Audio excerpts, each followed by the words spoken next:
A warm Caribbean welcome to everyone.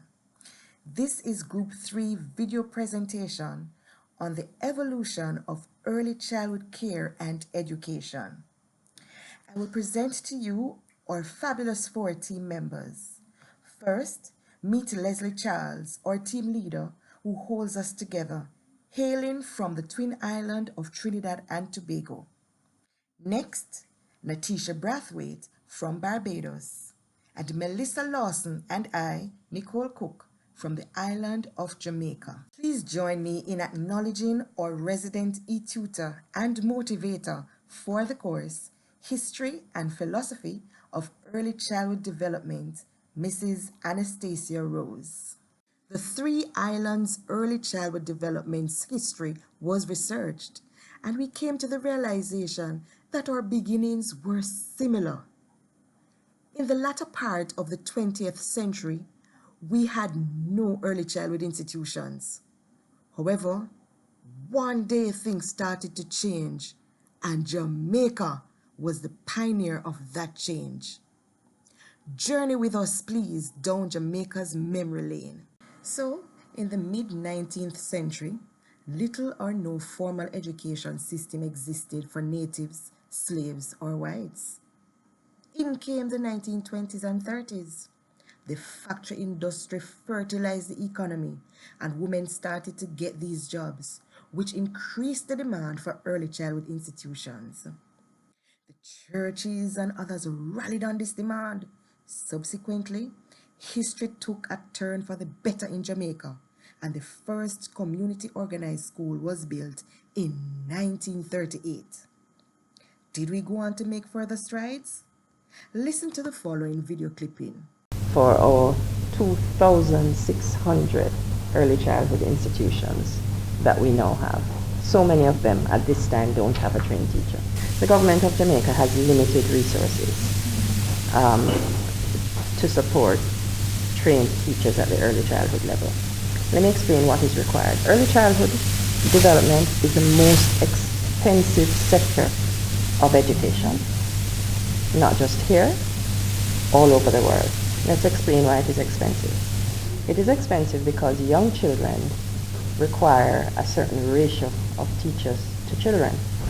So for example, when you go to a primary school, 30 children in a primary school class are essentially paying for one teacher, right? At early childhood level, you cannot have 30 children in one class. The ratios that have been set for young children and that have been shown to make children do well is 20 children in a classroom with 2 persons. It doesn't have to be 2 trained teachers now. I don't want you to to say that. It doesn't have to be 2 trained teachers. The ideal is 1 trained teacher per classroom, right? With an associate teacher, for example, somebody who's trained at the NCT vet level. That's ideal, right? We're not anywhere near there yet in Jamaica. So we, in our legislation, have recommended that we have at least 1 trained teacher per school. No, that's what the legislation has recommended. Now, persons who own and operate early childhood institutions are essentially private operators. The way that you run a school, if you're a private operator, is that the tuition fees pay the teacher. Yes? That's how private agencies operate. The government of Jamaica has recognized that a lot of the early childhood teachers, a lot of the schools, the fees are not being paid. So they offered to support schools by paying a teacher. With over 2,000 institutions, the government had its work at hand. The main thing for them would now be to regulate all these early childhood institutions. And so, the Ministry of Education instituted the Early Childhood Commission in 2003. Their main focus is on certifying these institutions if and when they have achieved the Commission's 12 standards of operation. The first standard relates to staffing, which deals with teacher training, teacher-pupil ratio, and so on. So, come peep with me at this classroom. This is a typical example of our 3-year-old class student ratio 15 to 2.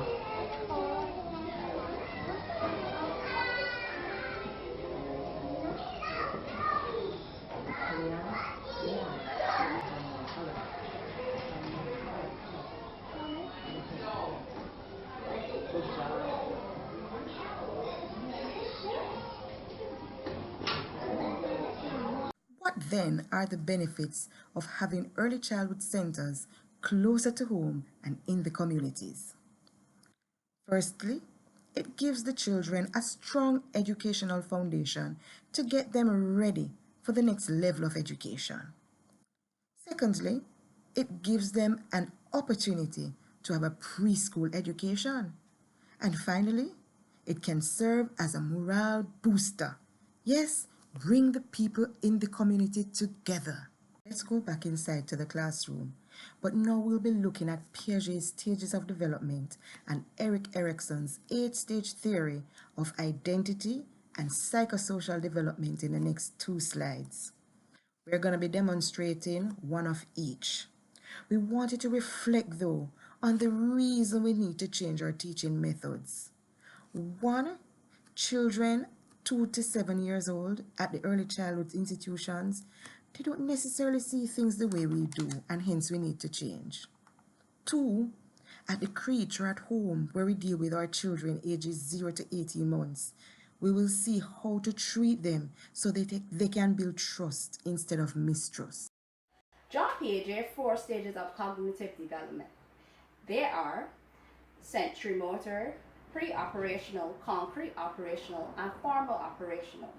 Now I'm going to do a demonstration on his second stage of the theory, which is pre-operational. Now I have a Jerry here, a 6-year-old male student that's going to help me with my demonstration. Now, Jerry, tell me what you noticed about the 2 glasses of water. The 2 glasses are the same. The same. Now, I'm going to take this glass of water and pour it into this cup. Which cup has more water in it? This one. This one.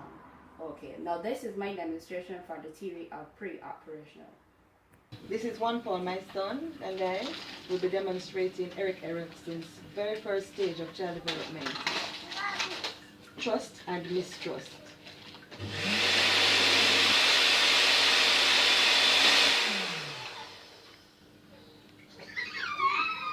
Hi, my name is Leslie Charles. I am from the islands of Trinidad and Tobago. I am currently in my first year at the University of the West Indies Open Campus, pursuing my degree in Early Childhood Care and Education and Family Studies. At present, initiatives are being put in place in order to promote and invest in the development of early childhood care and education. Standards and regulations have been put in place to regulate the proper running of early childhood centers across the board and has now become mandatory in our country. Are you seeing the similarities in Trinidad and Tobago with what was presented in earlier slides? Teacher-pupil ratio 1 to 15. Teachers must be qualified to teach. And look, even teaching assistants must qualify themselves to teach. Trinidad's environment and curriculum expectations are quite the same too, especially for the latter, focusing on quality education. With the influx of these institutions, the key for operating is to get them registered and licensed. To conclude, we, the members of Group 3, have realized positive growth in the early childhood sector across the 3 countries. The common factors are there, and finally, we now recognize that the work of the early childhood theorists has merit. Children do grow through stages, and we should modify our teaching methods accordingly.